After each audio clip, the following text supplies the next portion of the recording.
Here we are installing our half-inch red heads to our wedge anchors with the 4x4 post, concrete sleeves. And we're using a leaf blower to blow away the dust so it doesn't go in the hole.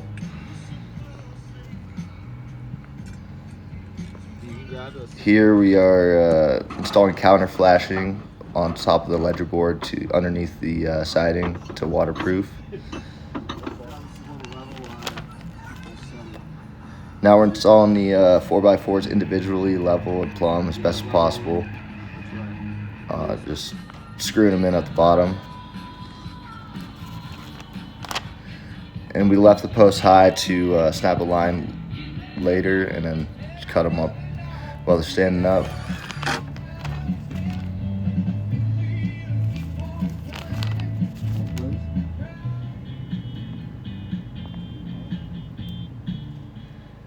Making our cuts after we snap the line here.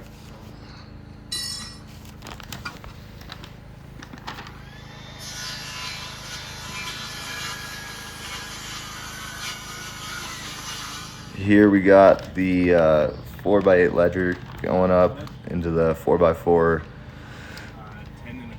Simpson tie connectors, just ensuring level and square every time we're installing something. We're getting our joist measurements here.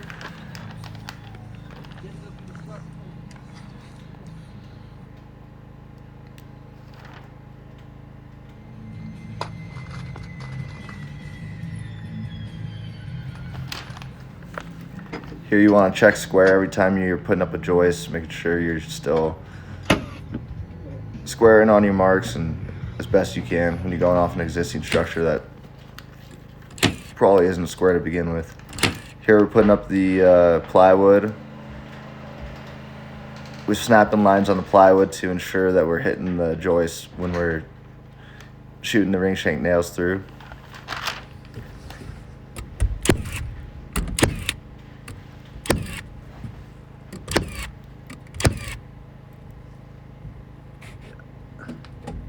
Here we're installing 2x6 blocking between each joist to ensure structural integrity and that thing's built solid.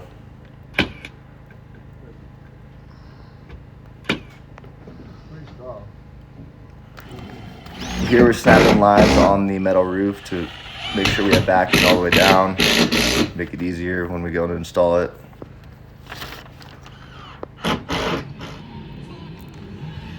Here we're installing a wire gate, 4-foot, with a 2-way latch. Works pretty good.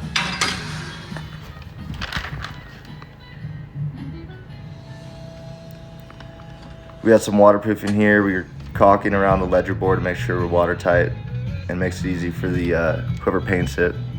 They can just go ahead and paint it.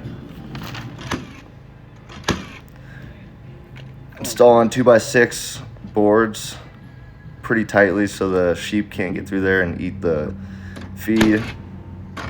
45-degree corners. Cedar board looks pretty good.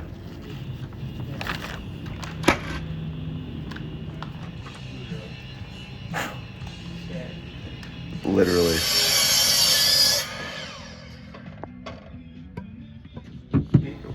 Khalil's just being super dialed. Yep, that's pretty much it. Put the boards on, customer's happy.